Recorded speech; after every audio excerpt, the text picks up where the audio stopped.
Yeah, so I already read the first sentence. You're simply acting like the type of person you already believe yourself to be. Like all aspects of habit formation, this too is a double-edged sword. When working for you, identity change can be a powerful force for self-improvement. When working against you, though, identity change can be a curse. Once you have adopted an identity, it can be easy to let your allegiance to it impact your ability to change. Many people walk through life in a cognitive slumber, blindly following the norms attached to their identity. I'm terrible with directions. I'm not a morning person. I'm bad at remembering people's names. I'm always late.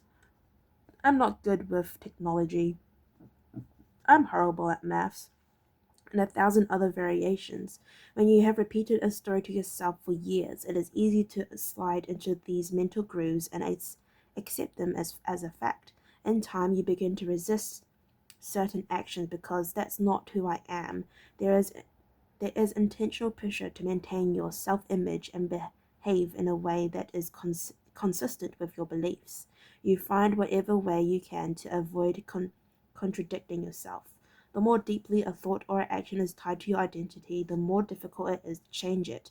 It can feel comfortable to believe what your culture believes, group identity, or to do what upholds your self image, personal identity, even if it's wrong. The bigger barrier to positive change at any level, individual, team, society, is identity conflict. Good habits can make rational sense, but if they conflict with your identity, you will fail to put them into action. Can we see this? Yeah, we can, that's good. On any given day, you may struggle with your habits because you're too busy or too tired or too overworked or hundreds of other reasons.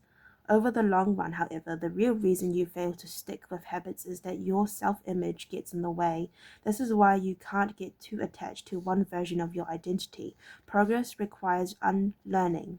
Becoming the best version of yourself requires you to continuously edit your beliefs and to upgrade and expand your identity.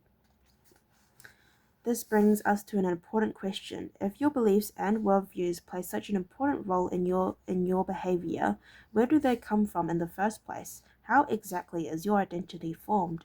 And how can you emphasize new aspects of your identity that serve you and gradually erase the pieces that hinder you? The two-step process to changing your identity. Your identity emerges out of your habits. You are not both you are not born with preset beliefs. Every belief, including those about yourself, is learned and conditioned through experience. More precisely, your habits are how you embody your identity. When you make your bed each day, you embody the identity of an organized person. When you write each day, you embody the identity of a creative person. When you train each day, you embody the identity of an athletic person. The more you repeat a behavior, the more you reinforce the identity associated with that behavior. In fact, the word identity was originally derived from the Latin words essentius, which means being, and identitum, which means repeatedly. Your identity is literally repeated be, beings. Beginning, ben, beingness. Whenever your identity is right now, you only believe it because you have proof of it. If you go to church every Saturday for 20 years, you have evidence that you are religious. If you study biology for 1 hour every night, you have evidence that you are studious. If you go to the gym even when it's snowing, you have evidence that you are committed to fitness. The more evidence you have for a belief, the more strongly you will believe it. For most of my early life, I didn't consider myself a writer. If you were to ask any of my high school teachers or college professors, they would tell you I was not an average writer at best, certainly not a standout. When I began my writing career, I published a new article every month. Monday and Thursday for the first few years. As the evidence grew, so did my identity as a writer. I didn't start out as a writer, I became one through my habits. Of course, your habits are not the only actions that influence your identity, but by virtue their frequency, they are usually the most important ones. Each experience in life modifies your self-image, but it's unlikely you would consider yourself a soccer player because you kicked a ball once, or an artist because you scribbled a picture. As you repeat these actions, however, the evidence accumulates and your self-image begins to change. The effect of one-off experiences tend to fade away, while the effect of habits gets reinforced with time, which means your habits contribute most of the evidence that shapes your identity. In this way, the process of building habits is actually the process of becoming yourself. This is a gradual evolution. We do not change by snapping. By snapping our fingers. Yeah. By snapping our fingers and deciding to be someone entirely new. We change bit by bit, day by day, habit by habit. We are continually undergoing micro evolution to the self. Each habit is like a suggestion. Hey, maybe this is who I am. If you finish a book, then perhaps you are the type of person who likes reading. If you go to the gym, then perhaps you are the type of person who likes exercise. If you practice playing the guitar, perhaps you are the type of person who likes music. Every action you take is a vote for the type of person you wish to become. No single instance will it transform your beliefs, but as the votes build up, so does the evidence of your new identity. This is one reason why meaningful changes does not require radical change. Small habits can make a meaningful difference by providing evidence for a new identity. And if a change is meaningful, it actually is big. That's the paradox of making small improvements. Putting this all together, you can see that habits are the path to changing your identity. The most practical way to change who you are is to change what you do. Each time you write a page, you are a writer. Each time you practice the violin, you are a musician. Each time you start a workout, you are an athlete. Each time you encourage your employers, you are a leader. Each habit not only gets results, but also teaches you something rather far more important, to trust yourself. You start to believe you can actually accomplish these things.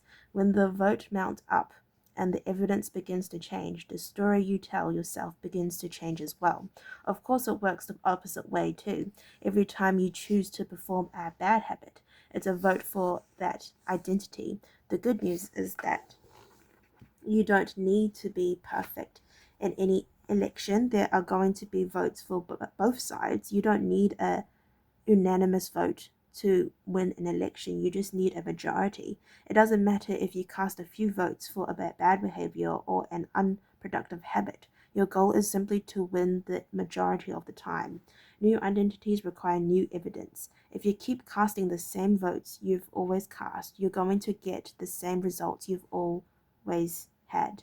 If nothing changes, nothing is going to change. It is a simple two-step process.